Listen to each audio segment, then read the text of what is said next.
Hey everyone, how's it going? We're just going to get some of the other GR staffers in here. We're a few minutes early, but hopefully we'll start right around on time. I don't know if you guys should be able to, speaking to my staff team, you guys should be able to join. Take a look at the buttons below. No problem. Just There you go. There we go. letting you. Haha. This is new. Yeah, we're missing one person. Yeah, he's here. I see him. Mm-hmm. He just needs to get up here. Hey, there we go. There we Cool. go. Alrighty. Hello. Whew, so, welcome everyone. This is a new thing to all of us. It's a Discord stage event. It's our first one. And we're going to wait just a minute or two here, see if anyone else jumps in. Officially, we're starting at 2 Central. So it's on the top of the hour here. Yeah. So for those of you who are here, this event's going to kind of be themed around a panel that it's kind of modeled after a panel that we ended up doing about 6 years ago, back in 2015 at a convention. But we've changed things up a little bit. We've obviously included some things that have happened since that time, and we are calling this 10 years of Gensokyo Radio, What's Next? So I'm entirely expect that we're going to have a mix of folks who are both familiar with the station, familiar with the music and stuff that our station does, as well as a bunch of folks who are new, who might not know what the music is, or even what the game series, the video game series that the music is based on, what that is, or where it comes from, or any of that. So we're going to kind of take a couple steps back before we jump into some of the more station-specific stuff. I'll start out by reading the program description that I typed up 6 years ago for our convention panel back in 2015. I wrote, since we began more than, I wrote 4, but it's actually 10 now. Since we began more than 10 years ago, Gensokyo Radio is the #1 Japanese internet radio station on Showcast. That might be different now because Radionomy bought AOL, and that happened, I think, a year ago before this description is written, but and the #1 Touhou exclusive radio station in the world. We'll share our unique perspective of how the popularity of music in the West has grown over time, as well as how more artists are starting out by making arrangements based on the Touhou Project video game series. And we'll get to what the heck that is if you're not familiar in just a few moments here. Join us as we take you through our journey of how we came to be, how we operate today, and what we have in store for the future. So during this event, we're excited to partner with Discord to showcase their new Discord Stages feature that rolled out recently, and we want to thank them for the opportunity. So we'll start out with the introductions then. So we got 4 people up here on stage, and I guess ahead of that, I'll just let you guys know that Discord Stages does have a feature where you're able to raise your hand, ask a question. You'll be invited on stage to do that. Much like an actual panel, will probably not actually pick on people until towards the end of our panel segment here. So if you have a question, hang on to that, maybe write it down, because we've got a lot that we're going to talk through today. And we'll do sort of a Q&A section at the end of this.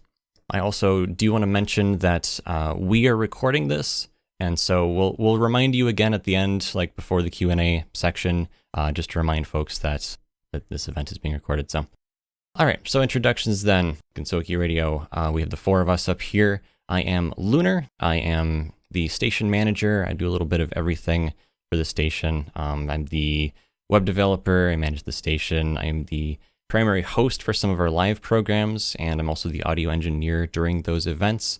This one's kind of like a live program, like one of the live broadcasts that we do, except it's a little less technical because I don't have like music levels and things to deal with, so that's kind of nice during this event. But basically, if something breaks with the station or the website or whatever the case may be, I'm usually the one who ends up fixing it. I'll hand it over to like Nano. if some Hey there. I am, I guess I'm the assistant station manager is the best title for me. I kind of help out around the side. I generally do art, but I help co-host and give feedback where needed. So I think TMJ, you're next. Yo, my name is DMJ. I'm a radio personality here at Gensokyo Radio. Tend to be a co-host most of the time. I'm also the master granola. So if you got Unfortunately, much like the last panel we run, if you got granola bars, I can't sign them because you gotta see me in person. But if you find me, I'll sign one. I've actually made DMJ sign a granola bar before, and You shadow boxed it. don't tell them that. Shadow box a granola bar. I also want to mention, yeah, it also says music review around there. That's crossed out because that's how you got started with us, but then it ended up, yeah, stuff happened and it hasn't happened for a while. We'll Yeah, get to it eventually. we'll get to it. We're Right. working on it. Zara, what you got? Hi, Zanes. I am the library manager, and I guess the easiest way of describing that is imagine if you just collected a bunch of like music over the years and years and years, and someone decided, hey, we want some of that. Why don't you help us decide what plays on the station? So here I am. Yeah, it's a collaborative effort. I think we all have something like that helps contribute. All right, so what is this thing? What is Gensokyo Radio? And furthermore, what is this video game series called Touhou Project? Well, we have to dive into this at least briefly just to kind of give folks sort of an overview for those who aren't familiar.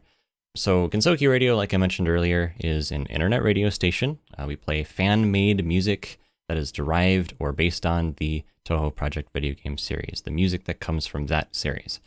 But what is that? I think Nano is going to grab this section, so go ahead. Yeah, I got it. So the Touhou project has a long history. It is a series of 18 main title games released since 1997, originally for the Japanese PC 9800, made by Nippon Electric. But the series didn't really start getting its roots until I think about 2002 when he started I'll get back to that. Zune, and I'll give a brief description of him in a bit, released Touhou 6, Embodiment of Scarlet Devil. This series of games under the Touhou Project banner is made by one person, lovingly known as Zune, but his full name is Ota Junya. Now, he has released, I think, almost a title every year, with some exceptions. I think there's like 4 years in between since 2002 and now that he's had either a mainland game or a partnered project with Twilight Frontier or Tassofro to make a fighting game spinoff of his series. The games he primarily does are called Bullet Hell or Shmup or Shoot 'em Up, which usually involves a character either top-down or side-scrolling, engaging in dodging bullets and eliminating enemies. Now, what made this series very appealing, or what sort of brought such a big fandom or following for his project, was that he had rather endearing characters and storylines, and also very, very endearing and unique music. It kind of just all came together as a really cool package, and coupled with the fact that he was very, very lax with his copyright usage, he permitted anyone who wanted to just make a fan recreation of something or use his characters to release their own stories, their own fan games, their own anything you could probably imagine without other than crediting him, without really any royalties needed. So it really endeared a lot of people throughout the early 2000s to make a lot of fan content, and that just sort of spiraled out of control. It blew up very, very big over the last 20 years, to say it mildly, which is awesome. I mean, that's how we get all of this sort of content and interest and different takes on things. That's how we get music that can span multiple genres, games that aren't shmups. We get RPGs. We even have a officially licensed mobile game that released just, I guess it's June now, so last month, Touhou Lost Word. So yeah, this is a series that's had a very humble origins from a lone developer that just had it was a very big cultural phenomenon. I don't think it can really put it any other way than that. You've probably witnessed a lot of the content, even if you don't know directly what it is. There's lots of music that you'll find on YouTube and Nico Nico that are sourced from the works he's done, and kind of flies under the radar sometimes if you are don't catch wind of what the series is. It's like I've heard some folks say, I don't know what Touhou is, but have you heard of McRolled or like some of the more memey videos that are on YouTube? But Yeah, that kind of turned out to be one of the Touhou Project's greatest strengths. Is it has Zun is a really good musician. His musical works tend to have very solid, strong melodies to them, and he was also, because he was so lax with the whole sort of copyright thing, a lot of people were allowed to just create whatever they want. And when you let people create whatever they want, memes tend to ensue. You know, a lot of people, even here, come into the Touhou landscape through like the various memes that show up on the internet, on YouTube, McRoll, Night of Nights, Fat Apple. I'm also thinking of like Sirapatan. There are quite a few. Yeah.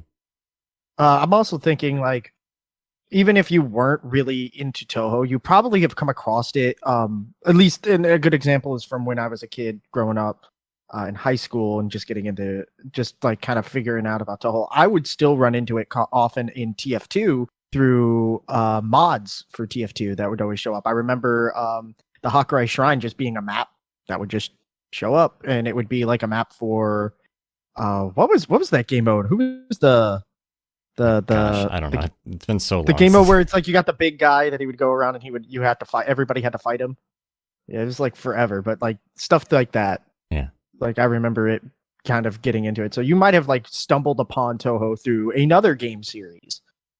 I'm reminded a few years ago. You remember that "We Are Number One" meme? Oh, So, yeah, from the Lazy Town. Someone did a Japanese rendition of it, and he snuck that apple into the song. Of course. Of course, he did. All right. So one interesting characteristic about the works, the music in particular, is that as things are today, we're very used to music being available digitally. You know, we stream music on various platforms, or we are able to purchase it through digital stores. Not too many people these days actually go to like a music store to buy a CD or whatever, unless you're more retro and you're looking for like a record or something, I guess. But or unless you're Japanese, or unless, yeah. So one important characteristic about this music to note is that for the majority of time, like up until fairly recently, and we're talking like a few years ago, this music was available almost exclusively physically, which meant that it was available at physical artists, physical markets, being sold by the artists in person, stores that you would like walk into and get stuff. So to do this, it was a lot of like importing music. If you wanted to support those fan artists, or even if you wanted to get the official games, they were only available physically. So it was only up until 2017 that the first official Touhou the first official game was published on Steam. And after that point, because of the way that Zun's policy on derivative works, is that if it's a platform that the official games are on, then fan works can start to have, can be published there as well. And so as soon as that happened, Steam blew up with a ton of fan games. You look over there, and I think the last time I tried looking for like the first appearance of an official game, I had to look down to like the 80th game in the list, because there are an absolute pile of fan games and stuff on there. Anyway, so yeah, that's a little bit about the series, but we want to talk a little bit more about us, the station. We'll be talking more about sort of the first 10 years here. A lot of this is going to be sort of a historical look back at the station, sort of how we started, how I got involved, some of the technical aspects of it, even talking about like some of the website design iterations, things like that.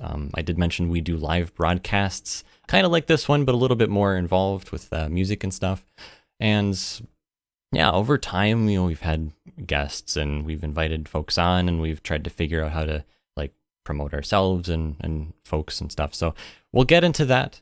There's a kind of a lot to go through here, and if at any points my co-hosts here want to chime in, go for it, because I know I'm gonna need to let my voice rest a little bit as we go through this. So.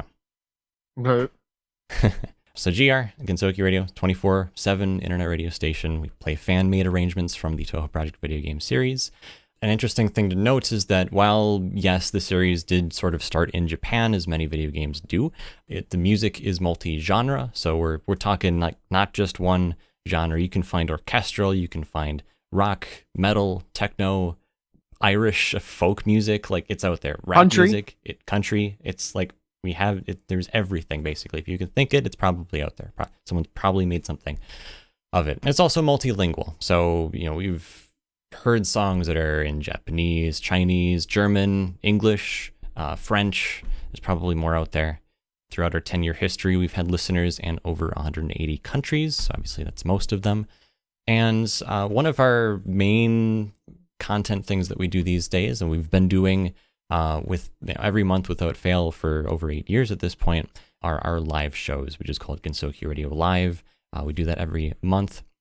And our next one of those is probably either next Saturday or the Saturday after that. It's not officially announced yet or anything, but when we have those shows, we'll announce them here. We'll announce them on Twitter. So I'm just putting that out there. We have our service, like our servers and things, that's based out of Montreal, Canada. And we have a couple of quote unquote studios set up here in St. Paul, Minnesota, as well as Louisville, Kentucky in the US. And when I say studio, I kind of say the term loosely because it just means it's a place where we have all the hardware and stuff set up to do one of the shows that I mentioned before. So, insofar as who runs the station, obviously we have the four of us up here today, myself, Lunar, Nano, DMJ, and Zara. But we've had some other folks join us in the past as well. We've had Imurock, who is another library manager, Puzzle Plate, who helped us out with a bit of promotion at a event and has been around here for a while.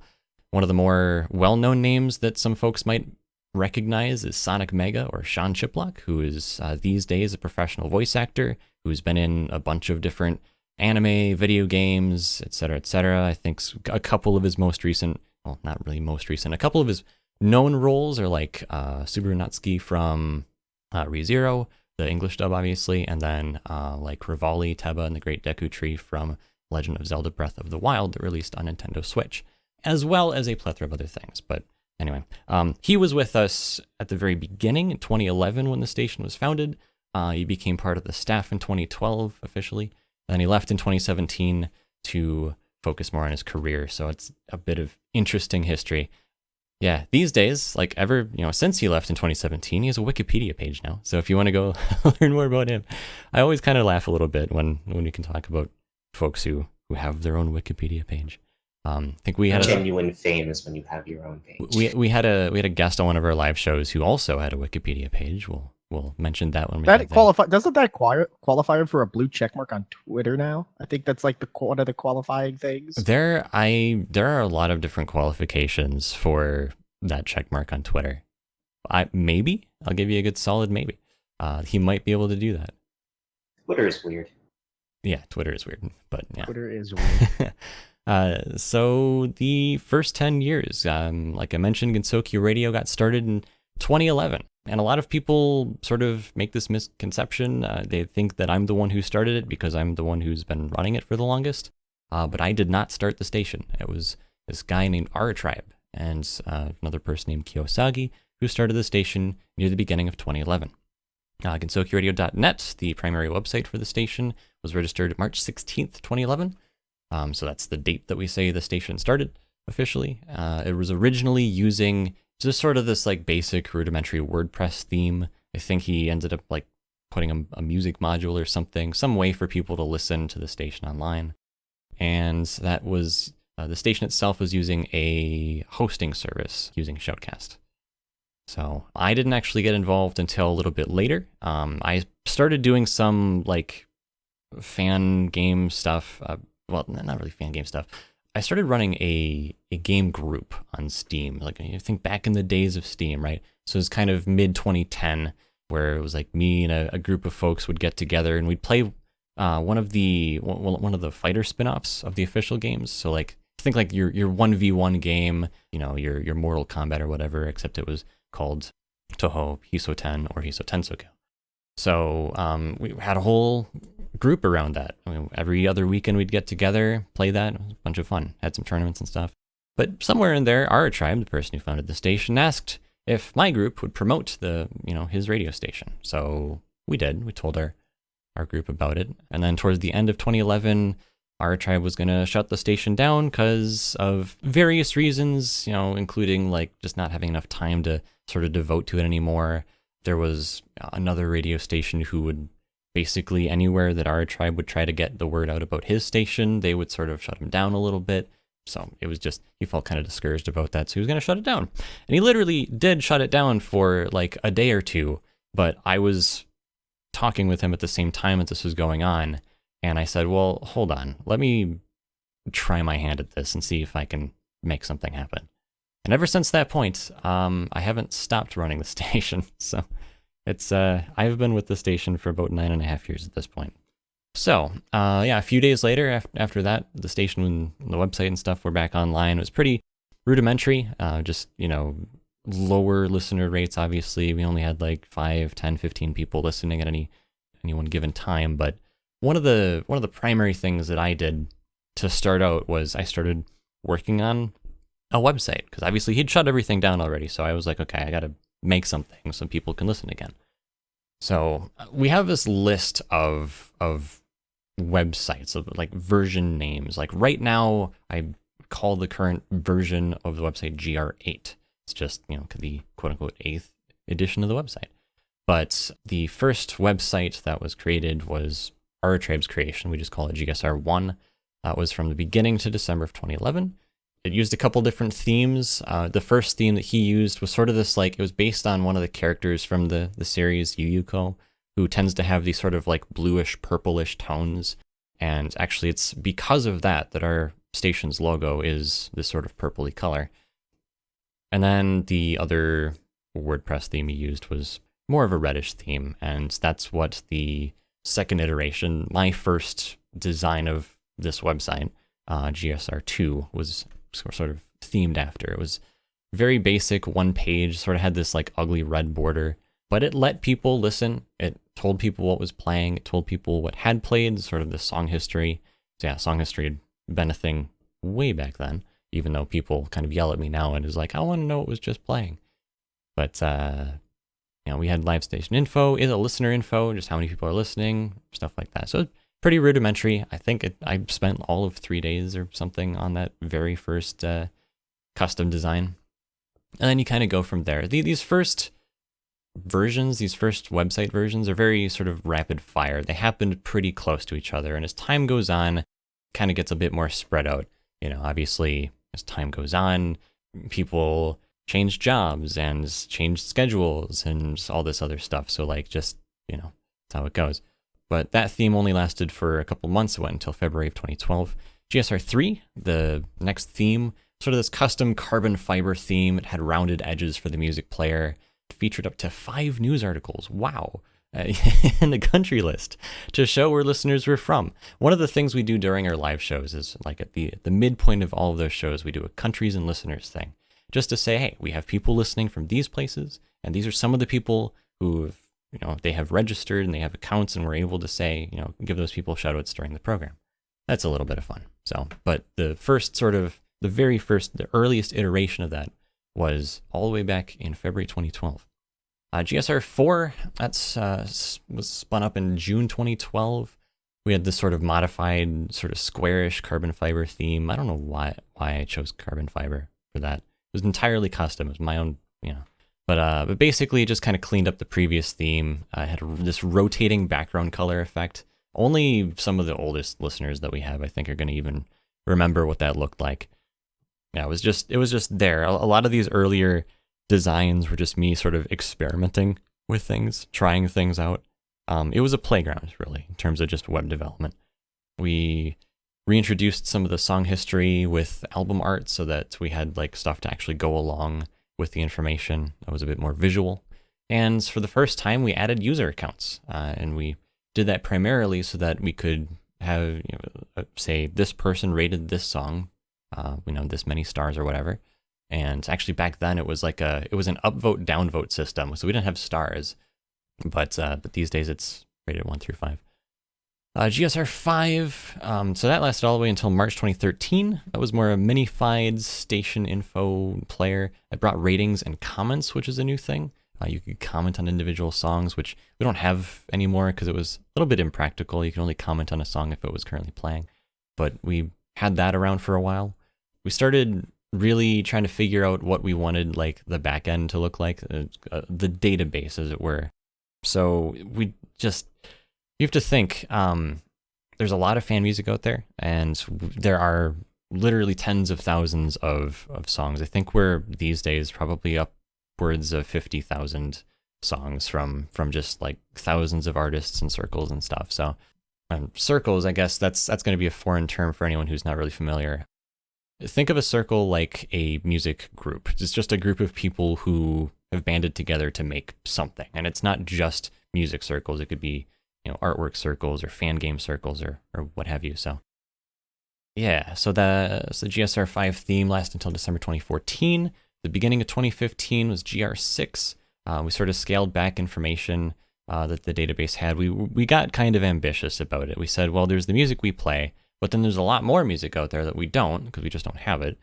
So, but we'll see if we can grab the information for a bunch of it and incorporate it into our website. And it turns out that got really messy, so we scaled it back a little bit to just the stuff that we were more sure about or that we played or whatever. We tried a few kind of neat things with the player. It was a circular player, the circular album art. We had a slideshow to try to make it look a little bit more alive, stuff like that.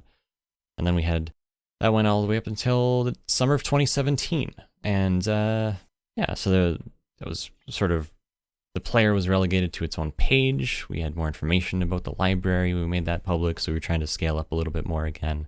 And we partially released a more formal API for song info, but then around that time, we were also working on our own developed in-house mobile app for Android. And then currently, these days, current version of the website is called GR8. That was released in the fall of last year. The focus was on sort of modernizing the look. It's like a lot of websites these days, you'll go to it and it's like this big, like above the fold section where it tells you about what your, the service or the site or whatever, and you can scroll down for more information. And that's how our current website's set up. I also really wanted to focus on having a really decent, like full screen player for people who just wanted to open a browser window and set the station to play and like just have that on a separate monitor or whatever and have that be out there. And it's got kind of this neat like live integrated EQ effect. So anyway, so that's a bit about sort of the history of the website design, some of the ideas that we had as we're sort of throwing around, like from the very beginning, what information do people want? And then after that, like what information do we want to sort of be able to inform people more about, tell people more about the music, tell people more about where they can find it, because, this stuff is not the easiest to find. It's easier to find now that stuff is more digital, but it kind of went from there. So I did mention earlier that we do live broadcasts, and I'll let DMJ cover this a little bit to give myself a bit of a break. So we do live broadcasts on the website. We call them Gensokyo Radio Lives. There's many names for them, but our most notable one is the Gensokyo Radio Live. The first test broadcast Lunaries ever did was actually on August 12th, 2012. It's episode 0, the mysterious episode. Mysterious episode. Not a lot of people. How did you ever get like the numbers on how many listeners was on that show? I don't even know. Just like I back in hold on. So back in 2012, I don't think we were really recording that information yet. It was around the same time that we started like actually recording numbers like that. So yeah. Well, we're like we said, we are known for our Gensokyo Radio Live. Gensokyo Radio Live #1 was August 31st, 2012. In that same month. It is a monthly live broadcast on the station. You can listen in. You got an account, you can pop on in and you don't even need that. Anyone, you can literally. Oh, you don't even need that. You can literally say keyword Google. I have one sitting over there. I can't say it. Play Gensokyo Radio on TuneIn, and it should just work. You might have to say Gensokyo Radio or something because of the way that phonetically it recognizes it. But yeah, you could try that maybe. Interesting note, I didn't know this one. We are quote unquote mostly monthly. We have not missed a month since May 2013. So 8+ years we have not missed a month. Yep. That's actually kind of impressive. I'm particularly proud of that actually. Just in terms of consistently published content. Yeah, that is sort of our claim to fame there. We also had stage 5 episodes. Stage 5 episodes were kind of like the inverse of, I would call it like the inverse of what Gensokyo Radio Live. It was more of us and just having fun. The way we described it was that the shows, like the live shows, would be mostly music and some talking. The Stage 5 episodes were inverse of that. It was mostly talking with some music. And a lot of memes. A And- lot of memes. Mhm. A lot of good memes. There have been 3 episodes mainly featuring spicy foods, and the horribly left out granola bars. Yes, but still primarily spicy foods. Primarily spicy Eat food. granola bar. First episode of Stage 5 was October 25th, 2013. The others were January 31st, 2014, and May 30th, 2014, which were all 3 of them were a lot of fun. Yeah, and we had them published for a little bit on our website. You can listen to some of the past shows that we've done, but the Stage 5 episodes are regrettably not currently available. But they're so much fun. Yeah. They were a blast. Mhm. Good memes. And then we had DMJ's Hangout. That was an attempt for me to do something interesting. Yeah, what happened to that? Yeah, that was me trying to do a show. I wanted to do mostly like, a lot of times one of the things that Lunar says, like, oh, not a lot of people like listening to my music, metal, a lot of heavy metal music with a lot of good screaming. And I was like, well, maybe I should do my own show just so that like those people who do like it can tune in and listen. And that was in the summer of 2014 on a tiny little original $60 Behringer. Like it was a tiny little thing on a laptop. And that was me running my show. But it did work. Like It did work. Mhm. I remember the first 2 episodes were pretty scuffed. But once we figured it out, it worked pretty well. mhm. There were 5 episodes in total, each with like a theme. I was trying to I can't even remember the themes that I set up. I was hoping you'd remember so that you could tell me. But I know I set up themes. Like each one was supposed to be like a theme. Like I think the first one I did, it was Touhou 13, I think. Okay. It was all 13 arrangements. But outside of that, I don't remember the other 4. I remember one of them was like you actually went full D-Metal J and just did like a metal show or something. Oh yeah, I did do yes, that was episode 2. I did all metal. Yeah, that was a lot of fun. I actually really liked it. That was when I started really leaning into Seated with Liquor. That's a good album. Which is a particular album from it was a collaboration album between a couple of music circles. Yeah, Draw the Emotional and Foreground Eclipse will forever go down as one of my top all-time music albums, not just Touhou music, all-time music. And like it says down here, the only show not broadcast from the St. Paul studio, but I know that's a lie. That is technically a lie. So like in terms of the regular location, yes, it's those 2 areas, but we've done a couple of mobile shows as well. We've actually done a few. We did one at Komeiji Record Studio, so that was probably the first remote show that we did. We did one in Tokyo, so we traveled in 2017. Myself, Zara, Nano went there with a few other folks, and we did a show from there because we spent about a month there, and we still had a show to do, so we brought enough equipment to do a show from like this tiny little apartment room in Japan, which is very interesting. And then the other one, which is probably the most fun for us, was the one that we did at a convention called Anime Boston in Boston, Massachusetts.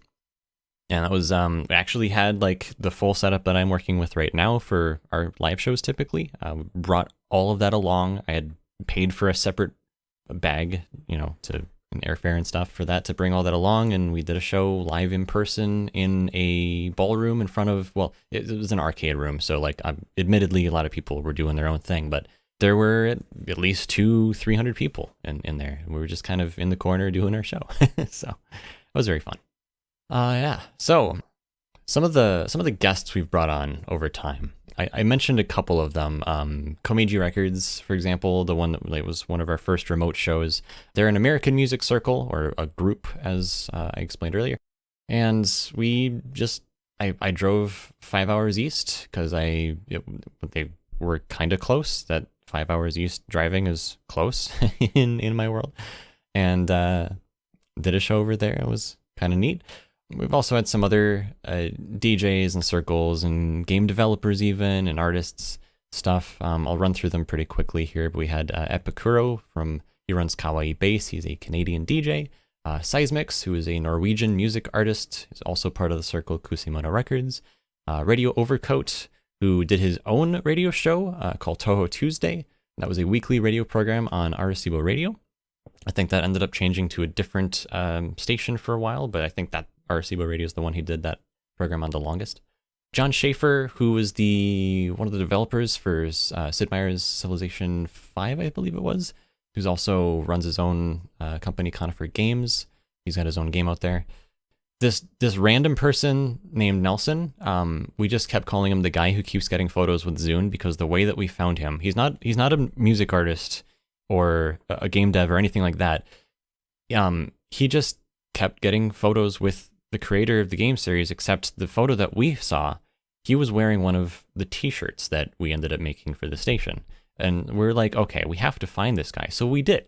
And we got him on one of our shows to talk about it. That was a really fun episode.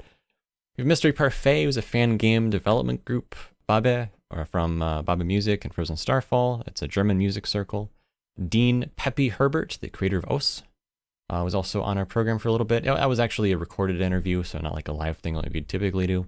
We've invited Horai House, which is a fan game development group working on a sort of Smash-like game, but obviously Touhou themed.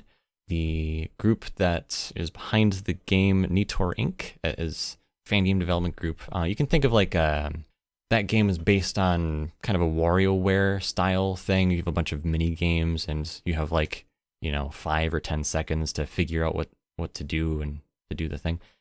Yeah, actually, Nano's worked a little bit on the artwork for one of the little mini games in that one. We had Hegon Daybreak, which is an American music circle. They recently published their Twitter account, even though they were around like a few years ago. So, yay, I guess. Rashadi B, who is an American musician and also a YouTuber. How many subs is he up to these days? Is it like close to 500,000? Yeah, it's like he's closing in. Yeah. He's up there. Yeah, he's got a couple of albums out there, Bullet Hell and Bullet Hell 2. And yeah, it's good music. He's collabed with some folks who recommend. Sasi, who is a German vocalist for the circles Frozen Starfall and Blossom Nightfall. They're both German music circles. And then one of the more recent guests that we've had on is Phantasma, who is the community manager for the licensed game Touhou Lost Word. So just some of the guests that we've had on. We've actually had more than that, but those are some of the more notable names that we've had on. And I know, again, for a lot of the folks who are just unfamiliar with the series or what have you, those names are going to be like, I've never heard of any of these, except for maybe like some of the game devs or something. Maybe Rashadi B, if you're lucky. But anyway. So we're going through time here, and we're kind of, things are coming together. We're doing our own program. The website's got its own designs that we're putting out there. And sometime around 2015, like June, July to 2015, we said, well, we've kind of got this thing going. We've been going for a few years at this point, but we don't have any like real logo or brand or anything that really represents us. So we put out a campaign. We basically said, hey, you want to make a logo for us? We'll pay you $100, which in hindsight actually seems like a really low number, but it was enough money to encourage about 14 or 15 people to submit designs, and the logo that won is currently on our Discord server. So that is it. Yeah, we've had it since 2015. I admire it. I think it's great. Some of the other things we should probably just mention to get it out of the way. With a growing radio station, you would naturally look for ways to sort of get yourself out there. Obviously Twitter was one of the ways. But when we looked at Facebook, this would have been back in 2012. So maybe the landscape's a little different these days. We looked at getting our own page up on Facebook, and when I initially checked, it was available. And then when I went to check again to make it, it was claimed, like someone else had actually started it. So I had to reach out to them and I said, hey, we run this thing called Gensokyo Radio, but their page was called the same thing. It was a little awkward. So anyway, we ended up working together with them on that, and there was the quote unquote official fan group or whatever. who basically they ran it and we helped a little bit. But yeah, we just kind of had to work with it because at that point they were like, well, we already have 300 people who like the page. We can't stop now. In hindsight, that's a really small number, obviously. But you know, it, like when you're starting out, any number that's in the hundreds, you know, might feel like a relatively large number. So that used to be run by like 5+ people, but since that was about 9 years ago at this point, like 90+% of the posts are made by me because apparently I run everything these days. So that's how it goes. Something that's a little bit more grassroots, you could call it. We did some postcards. So we got this idea. We said, well, what if, you know, we went to like various conventions and things. We met up with folks who like this series, you know, around different conventions around the country. And we basically said, you know, it'd be nice to like give them something to remember us by or whatever. So we started sort of commissioning artwork.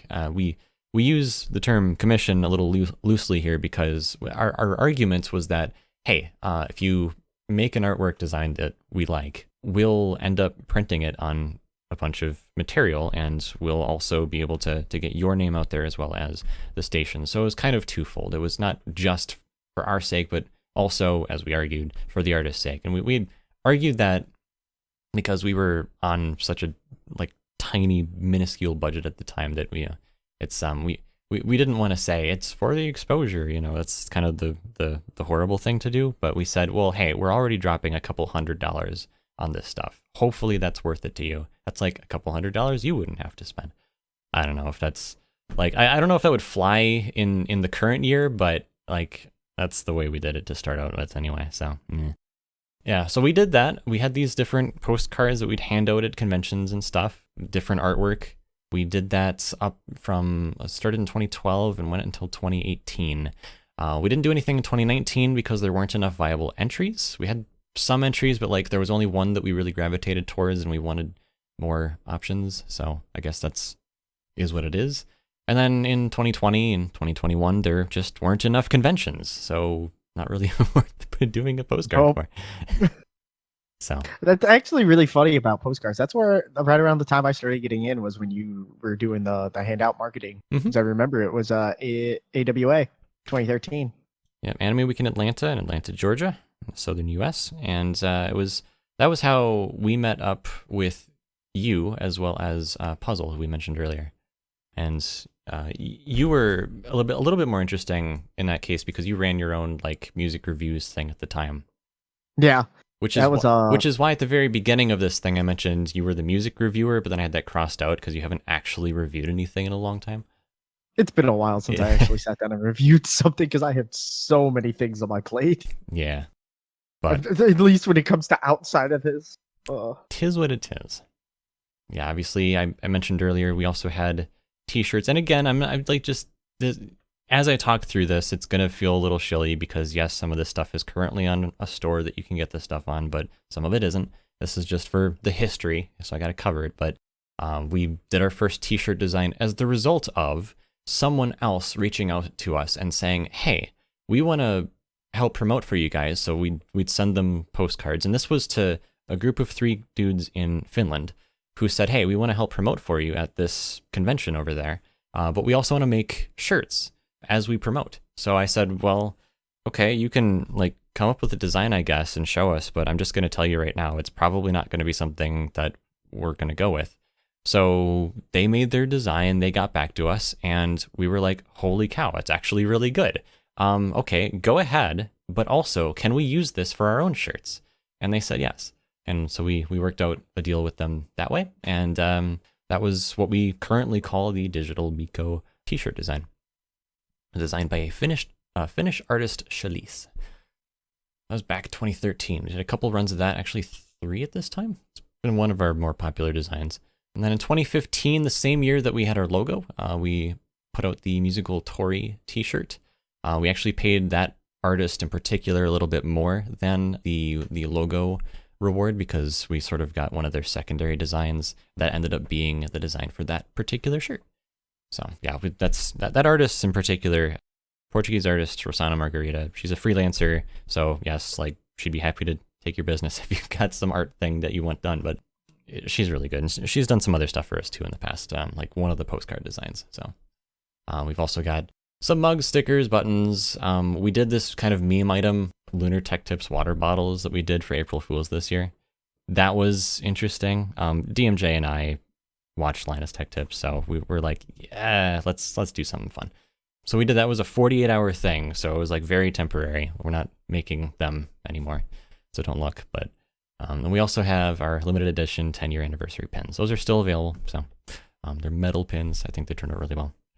So that's just some of the stuff that's out there. And obviously we started doing that stuff because as the station was growing, we were largely paying for it out of pocket or from donations or things of that sort. So it was one of those things where we're like, well, if we want to actually grow and actually like not have to rely on, contributing a percentage of my income every month towards running this thing, then let's get something that actually can help support that.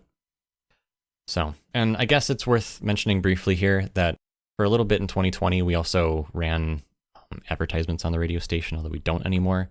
For the majority of time, we haven't run ads on the station. It just turns out that the company that we went with, who I'm going to refrain from naming them just out of kindness, they aren't very good at paying their publishers. Let's just say that. We advertised for them for 9 months and we've been paid for 2. So yeah. Anyway, aside from all that, there's a few side projects that we've gone on to try. One of the more novel ones very early on was something we called the Gensokyo Radio Jukebox. You can kind of think of this like imagine a vertically mounted television, something that ideally, it'd be really cool if this were like a touchscreen or something, although obviously that would cost extra.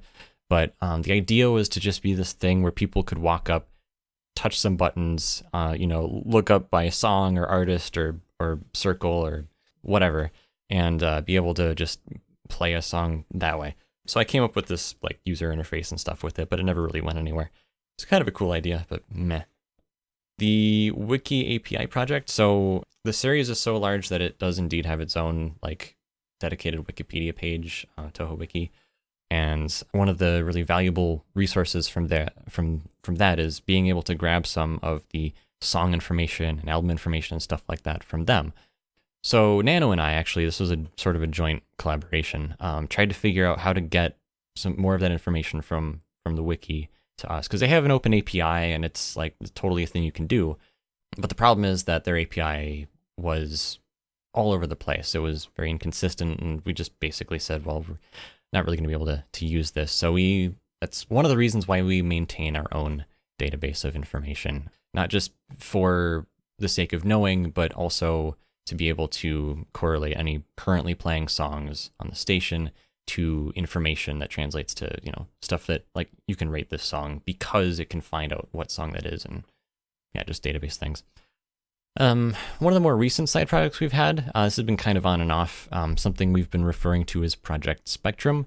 This is, in simple terms, it's a Shazam-alike, but specifically for Touhou music, because, like I've mentioned, there is so much of it out there at this point, probably 50,000 plus songs, that it would be nice to be able to figure out what some of these songs were. Earlier on, like back in the kind of the early to mid 2010s, a lot of the music that you'd find on, say, YouTube would be credited really strangely. A lot of times you'd find that like the title and the artist and the circle were either missing or just incorrect. This actually bit us on the butt a little bit during a panel that DMJ and I did in 2013, was it? It's the first year for the Anime Boston convention.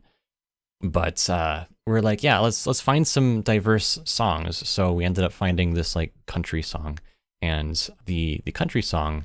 And like, to be clear, we have this song in our library, but we didn't bring it with us to the convention, and we had to like put this final piece together. So we ended up finding it on YouTube, and it was called Heartwarming. So we called it during the panel Heartwarming.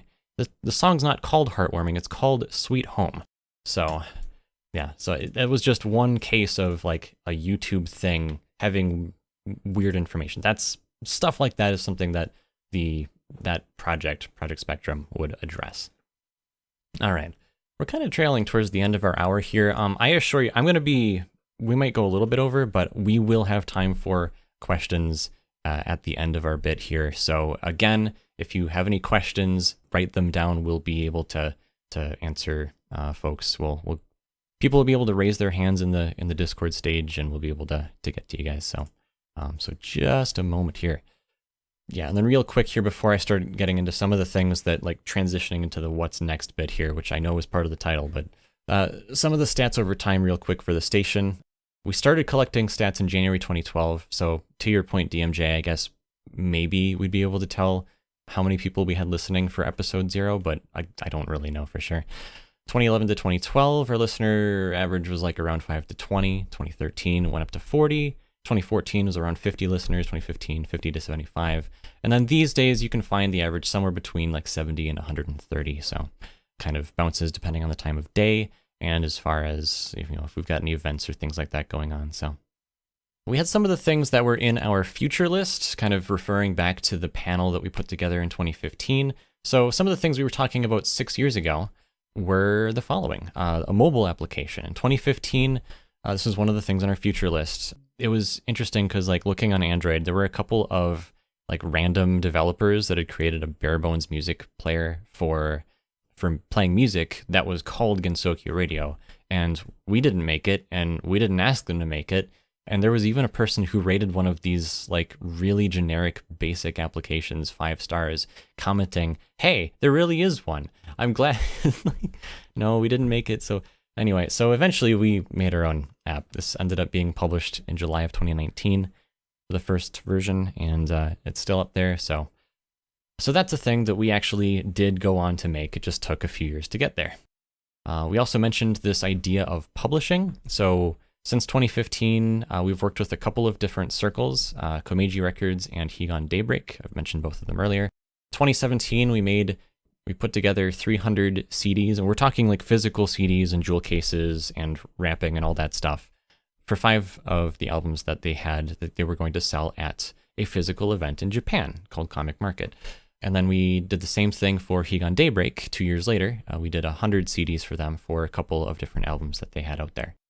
And the reason that we wanted to offer something like that is because if you look at pressing physical CDs, usually you have to do so in very high volumes. We're talking like, depending on who you go with, like a lot of times a minimum order will be 1,000 or sometimes even 10,000.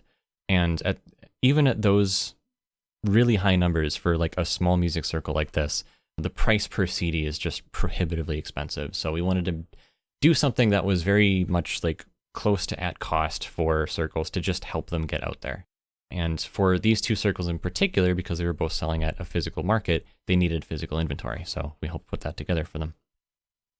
And then the last thing we had on our future list in 2015 was a booth. Now we planned this for 2016, but there were a couple things that we ran into. There were booking issues, just like conventions don't make it very obvious when booths become available or how much they are or stuff like that. It really depends on the convention, and they don't really publicly announce this or publish this a lot of the time, which is really frustrating because they make it a lot more obvious for like Artists Alley and stuff like that. But booths, man, it's still an enigma to me, really. And the other one is just scheduling, because that summer I also had to work on client site for the job that I had at the time. Yeah, so the idea behind the booth was kind of similar to publishing. It was to provide an alternate method for fans to support artists and content creators, as well as for artists to distribute their content. So like, again, physical CDs, I know sounds a little bit archaic in the year 2021, but that is, for the vast majority of this music and this content's history, the kind of the only way to distribute these days. Yes, you can find music digitally. It's out there, but, and officially, like you can stream it on Spotify and such, but that it does leave out a lot of the smaller groups and smaller circles, and any circles that are just no longer around. A lot of times aren't available digitally either. So, but yeah, doing a booth also provided the possibility of maybe doing a live show at a convention. And I wrote that before we did the one at AB. That was a separate deal. We didn't have to pay for a booth, which is kind of neat, as well as just a way to get us out there. So finally we get to what's next. And I know we're towards the top of the hour, the top of the next hour here, but we'll run through these and then we'll have time for Q&A. And I'll be around for as long as there are questions, so don't worry about that too much, as long as you've got time. So starting from like least interesting to most interesting, service optimizations. Recently, we migrated to some new servers. We have a growing user base even now. We had to implement some things to help reduce the workload on our server and our systems. And there's still some page loading optimization that we can do to just get it so that the website is a bit more snappy and stuff. Obviously, the station isn't really affected by that, but in terms of just browsing, getting information, learning more, there's more work that we can do there. There is the implementation of this thing that we've been calling Music Box. It's basically just a system we put together to enable us to have this sort of faster turnaround with adding music to the library. One of the real pain points of trying to run a station has been to figure out a good and fast way to like have music in hand and be able to push it to the server without having to do a bunch of steps in between that are manual and time consuming and annoying and tedious.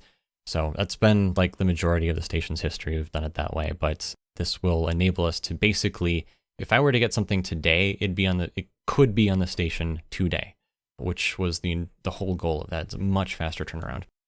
Mobile application for iOS. We have one for Android. We don't have one for iOS. It's been requested for a long time, basically as long as any application has been requested. And so like think back to prior to 2015.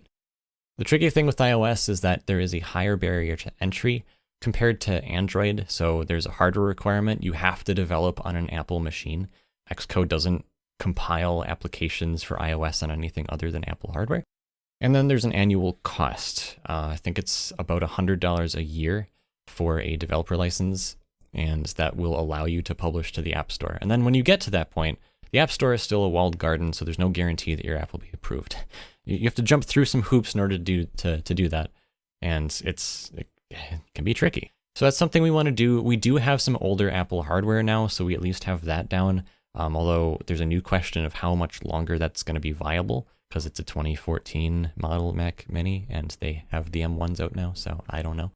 But regardless, iOS app is at least several months out, so don't hold your breath.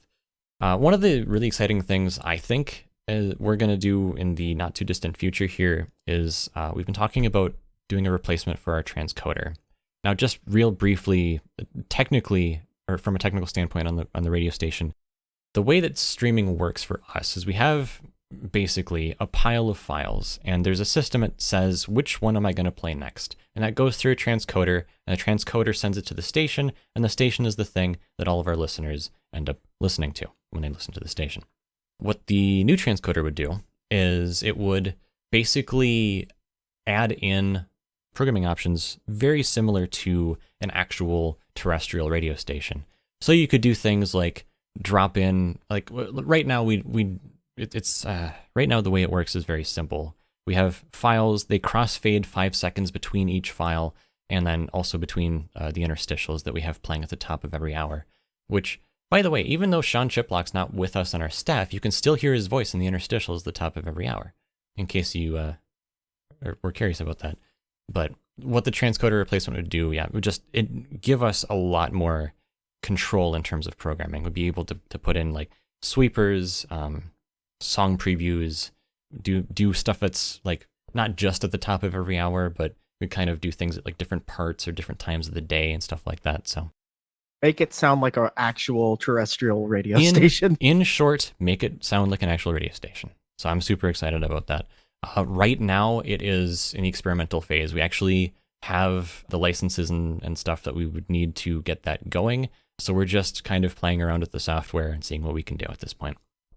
There is a collaboration that we hope to continue to do with a group that reached out to us back in 2018, which is Touhou Ongaku Fest, or the Touhou Music Festival group. They have a global sort of arm, and they are in contact with a bunch of the more popular music circles and artists, and they have been able to bring them out to different countries to do performances, like live on stage performances. So they were interested in getting into the US, and they were looking for someone who knew more about the landscape than they did. So they reached out to us because apparently we're an expert on that or something. I don't know. So we ran about a month-long survey campaign. It reached over 16,000 people. It returned a little less than 2% responses, which for surveys, that's not terrible. I know it sounds really low, but a lot of, like, just think, how many times have you seen, like, take this survey now, and you've just ignored it? Yeah, that's so. But throughout 2019, we worked on getting in contact with conventions and some other folks to see about getting some of those artists out here performing. And then 2020 happened, so we kind of stopped talking to them for a while. So, but that is something that's we did for a while. Project Spectrum, I mentioned earlier, it's just sort of on the back burner for now. And the last thing, okay, maybe not the most exciting, is the StoreLink system. So it basically just to help listeners locate music to support the artists, and also to upgrade our system with like various price checks over time to keep entries for different stores where the music is available up to date, so that, you know, we will tell you that it's at like this shop in Japan or whatever. And yes, that does involve importing it, but actually a lot of websites over there nowadays are a bit more friendly to foreigners buying stuff. So that makes it a little bit easier for folks who want to support. But yeah, so that is just a smattering really of some of the things that we've got on the horizon. And that basically concludes what I've got for my list here. So at this point, I will be opening it up for questions and answers. A couple of things I want to mention. I mentioned this at the beginning, but this event is being recorded. So if you want to ask a question, just please know that your voice will be recorded. And then the other thing is that we will only be accepting questions from folks who have gone through the member verification process. So if you're new to the server, you're going to need to do !start, go through the application process, just do the best you can. That's really all the advice I can give you. And then once our mods pick that up and you have the member role, I will be happy to click on you if you have your hand raised. So that said, yeah, let me know if there are any questions out there. And let's have a look here. So right now I've got questions from folks who do not have roles. So if you guys want to ask questions, you'll need to go through that process real quick. All right, we do have one question from Russell. So let's invite Russell up to the stage. Hey, Russell. What was the best thing before sliced bread? Is that a real question? Ooh. Is that for all of us? Is that a real question? I can answer this question. Best thing since before sliced bread? Bottled water. Or I guess boxed water. Boxed water? I'm just say that bottled water probably happened long after sliced bread. Yeah, so it's boxed. All right, cool. Thanks, Russell. We got Yumemi. Let's invite you up to the stage. Hiya. Hello. I'm Rachel. I'm from the UK, and I guess I wanted to ask about how you get around copyright. So I remember a couple of years ago there was this YouTube channel called Belisaria Yagami, and she got taken down, and then her archive channel got taken down, and a lot of music was lost. And I know that's happened to quite a few uploaders in the recent years. So, like, how do you get around copyright is my question. Yeah, that's a good one, and one that I get every now and then, and I think every time I've tried to explain it, it's been a little bit different every time. So I'll try to go for like the most boiled down basic version. Basically, since we began, there have been multiple occasions for us to reach out or talk with artists, or times that we've received feedback from artists, and we also have an open system for artists and circles to get back to us to let us know if they want more music or less music or no music on our station. And throughout the last 10 years, we have overwhelmingly received positive remarks from circles and artists saying, hey, I heard, this song that they did, like they voiced for, they did the vocals for, whatever, was on the station.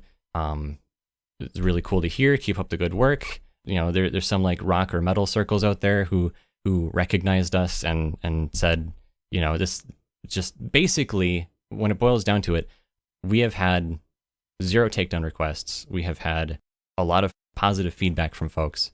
And I think one of the big distinctions between our station and YouTube is a lot of people can monetize videos on YouTube, whereas for the vast majority of our station's history, we don't monetize the music, and any store sales or anything that we take from, shirts or mugs or what have you goes back into paying for server systems, because, it's not free to run a station. So that is probably the most simple explanation I can give to you. That's really cool. Thanks for answering. Yeah, you're welcome. Now let's figure out. Oh, obviously we're still new at this. There we go. Move to audience. All right, thank you. Cool. I got who else up here? Let's go Reaper Leviathan. I'll invite you to the stage. Hello. Hi guys. What's going on? Previously, when I've been listening to the radio, I've heard Demetori music on your station, and I haven't been able to find much of it online elsewhere. I'm just curious, how much of their, library of music do you guys actually have in your archives? Oh, okay. Okay. This is gonna be a little tough. Yeah, because there's right now the way that we have it. Okay, hold on. Let me just look on our website real quick. Hold on, wait. I actually finally have. Hold on, I actually have something here, Lunar. Hold on, because Yeah, what's up? let me pull it. I got the at least 1, 2, 3, 4, 5, 6, 7, 8, 10 albums that I see on the website. Yeah. So okay. So you'll notice this distinct gap between like 2012 and 2016. It's because like in 2012, our tribe was still part of the station, and then in 2016 onward, those are the albums that like one of the current radio station staffers owns. So yeah, so stuff before that was like our tribe, Kiyosagi, and which to my understanding they had a sizable library, and then after that is stuff that's been sort of post that era. So we actually don't have that much ourselves either, but in terms of finding more of it digitally, are you like DMJ or whoever, are you aware of being through like TDMD or Google Play, or not Google Play, they're not around anymore, iTunes or Spotify or anything? I'm grabbing my phone right now because as soon as you said that was what I was going to push towards. I'm assuming the answer is that they're just not available digitally at this point. I don't think there's a lot of Demetori available digitally at the moment, but I don't know why. Okay. I would have to go. I'm right now doing a quick search. So the way that a lot of the music has been like becoming digital is that there is a third party that is sitting in between the music artists and the platforms that the music is on. I've heard a couple different names for them. I think initially it was like Bandai, not like the toy company, but kind of spelled the same. These days it's just called TDMD, or Touhou Digital Music Distribution. And they are behind getting the music available on platforms like Google Play Music when it was around, Apple Music, and then most recently Spotify. So if a circle hasn't talked to them, then they probably haven't been made available digitally. And that is just something through them. And the reasons for their participation or non-participation could be many. Usually, like most commonly, it is just because it's either a smaller circle or one that like the members aren't around for anymore. Like the circle just hasn't published anything. So, or whatever the case may be, but that's really sort of between them. And our knowledge to that's pretty limited, so. All right, cool. Thank you. Sorry, I just thought you guys would know a little bit more about that than I would. Yeah, no problem. Thank you for answering me. Yep, that's the best I got for you, so. Cool. All right, I got a couple of other folks up here, and neither one of them are members. Are there any other questions, and you have gone through the process, then let us know. Let's see, we've got George, who is not a member. But yeah, so cool. This has been a Discord stage event. It's been an interesting first run. We've got some other stuff lined up, so we'll want to, if you're interested in learning more about the station, actually, what we'll probably talk about next month, and this is an idea that DMJ came up with, is kind of going through just who we are, like who are the people behind the station, like like even I don't know things about our own staff members, and I'm sure that goes both ways.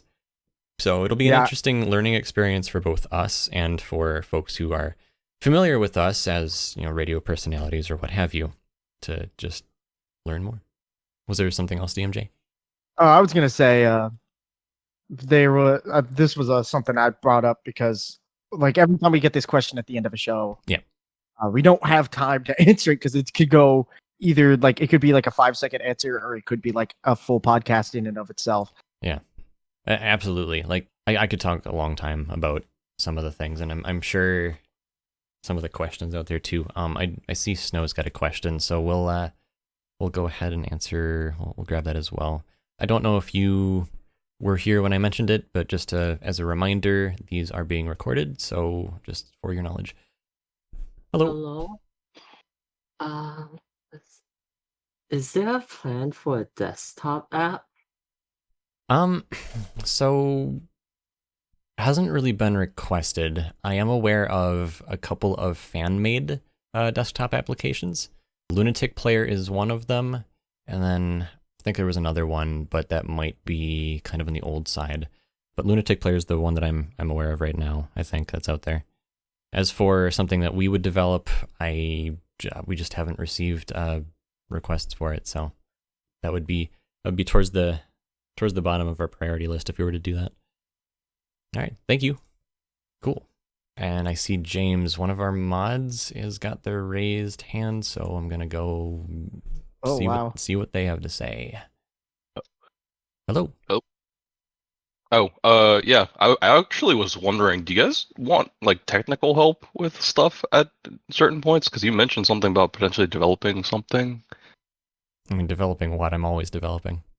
I mean, like in terms of if you want to, you were thinking of positing the idea of doing a desktop app, right?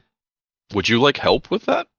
Like, Well, so someone else asked about it. I personally probably wouldn't put the time in to develop one just because I have other things I need to do.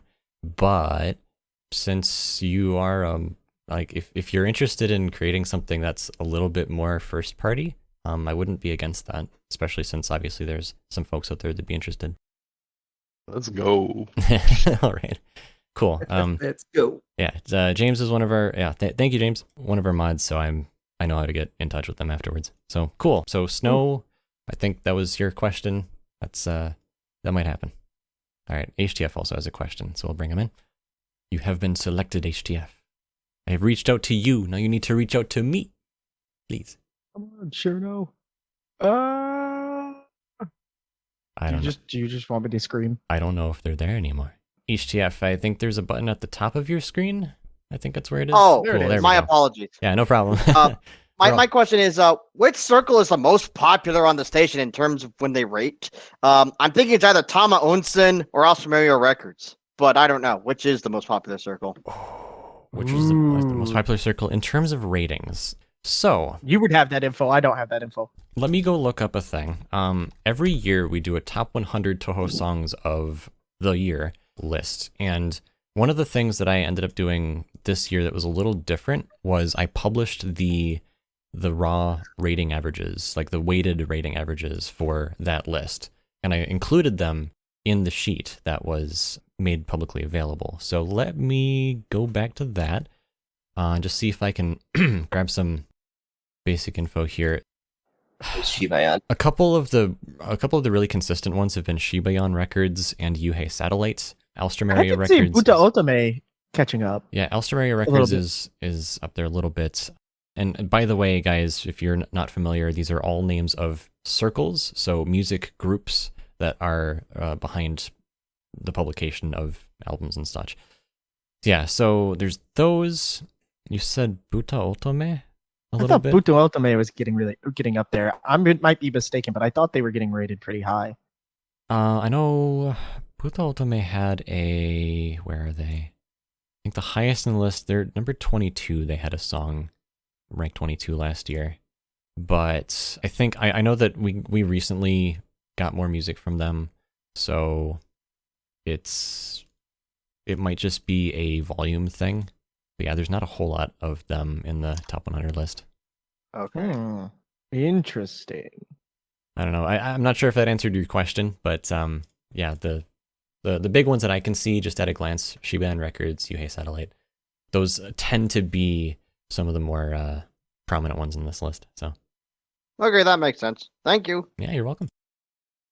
All right, we have one Tempest here is another mod. I don't know if I've actually heard Tempest's voice, so this will be new for me. You've been invited.